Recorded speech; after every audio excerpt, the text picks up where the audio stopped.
Hello students, आज हम discuss करने जा रहे हैं प्रोबेबिलिटी की एक बहुत ही सुपर ट्रिक, जिसमें आपका जो क्वेश्चंस आते हैं बेटा सम ऑफ 2 डाइजेस वाले या फिर सम ऑफ 3 डाइजेस वाले, वो आपके कंटिन्यू वे में आपके बिना सॉल्यूशन के सॉल्व होने वाले हैं। तो चलिए इस ट्रिक क्या है वो समझ लेते हैं। देखिए, जब भी हम कभी भी 2 डाइस फेंकते हैं बेटा, तो उसमें जो मिनिमम सम मिलता है वो हमें 2 मिलता है और मैक्सिमम जो सम मिलता है वो बेटा 12 मिलता है। ओके, हमें बनाना ऐसे है। अब 2 के बाद कंटिन्यू वे में हमें ये लाइन लिख लेनी है 2 3 4 5 6 7 8 9 10 अप टू 12 तक।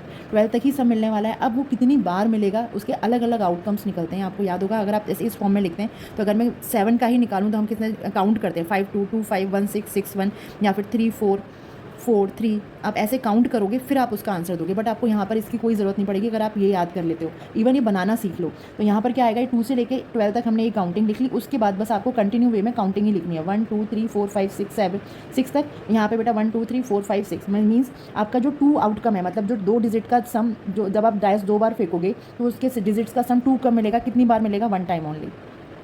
12 भी कितनी बार मिलेगा बेटा, 1 टाइम ओनली। अगर आप 3 को देखोगे, 3 कितनी बार मिलेगा, 2 बार में आएगा। देखिए 1 2 2 1, इसके अलावा कोई भी आउटकम्स नहीं आने वाले। तो यहाँ पे टोटल आउटकम्स यहाँ पे मिल जाएंगे आपको। 4 का 3 टाइम, 5 का 4 टाइम, 6 का 5 टाइम मिलेगा आपको बेटा, 7 सम आपको 6 टाइम मिलेगा, 8 5 टाइम मिलेगा एंड सो ऑन। यहाँ पर बेटा एक क्वेश्चन दिया हुआ है जिसमें पूछा गया है कि 7 आउटकम आपको कब मिलेंगे, मतलब 7 का सम आपको कब मिलेगा, कितने आउटकम्स होंगे। तो ये मैंने ओरली निकाला है और ये मैंने ट्रिक से निकाला है। आपको ओरली ये फाइंड आउट करके फिर काउंट करना पड़ेगा, और अगर आप ये ट्रिक यूज़ करते हो तो 7 के सामने देखिए कितना लिखा हुआ है, 6। हमारा आंसर हो जाएगा बेटा 6/36। रिड्यूस करोगे बेटा 1/6 हमारी प्रोबेबिलिटी हो जाएगी नंबर 7 गेट करने के लिए, मतलब सम ऑफ नंबर्स गेट करने के लिए।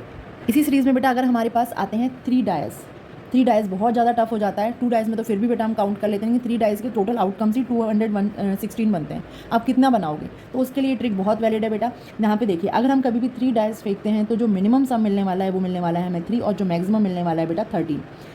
काउंटिंग वैसे ही लिख लेनी है जैसे हमने पिछली बार में लिखी थी, 3 4 5 6 7 8। ऑफकोर्स ये सारे आउटकम्स आएंगे, सब सारे के सारे एडिशन हमें मिलने ही वाले हैं। अब ये देखिए, लेकिन हम ये आउटकम्स कितनी बार आए हैं वो कैसे निकालेंगे। सबसे पहले काउंटिंग में लिख लेना है बेटा आपको 1, आपको उसमें 2 ऐड करना है, कितना मिल गया 3। फिर नेक्स्ट टाइम आपको फिर से 3 ऐड करना है, 2 के बाद वाला नंबर 6 आ गया। 6 के बाद आप 4 ऐड कर लीजिए, 10 आ जाएगा। 10 के बाद आप 5 ऐड कर लीजिए, 15 आ जाएगा। 15 में 6 ऐड कीजिए, 21 आ जाएगा। और यहाँ पे आपको 2, इसका कोई सॉल्यूशन नहीं, आपको याद करना पड़ेगा। इसमें +4 ऐड करना है, नेक्स्ट उसमें 2 ऐड करना है। मीन्स आप चाहो तो 21 के बाद आप याद कर सकते हो कि नेक्स्ट नंबर आता है बेटा 25 और उसके बाद 27। और सेम सीरीज़ इस साइड से भी चलती है, ठीक है। अब जैसे हम ये क्वेश्चन सॉल्व करते हैं, 3 dice are thrown together, the probability that the sum of the numbers appearing of them 9। हमें 9 का निकालना है। आप कैसे निकालोगे, मतलब उसके आउटकम्स निकाल ही नहीं पाओगे। अगर आपकी ये मतलब ये नहीं होता तो आप नहीं निकाल पाओगे, बहुत ज़्यादा आपको मुश्किल पड़ेगा। तो यहाँ पे 9 आउटकम्स देखिए आप, 9 सम के आगे कितना लिखा हुआ है 25। बस आपको आंसर मिल गया बेटा, 25/216। This is your answer. I hope so आपको मेरी ये ट्रिक पसंद आई होगी। Thank you.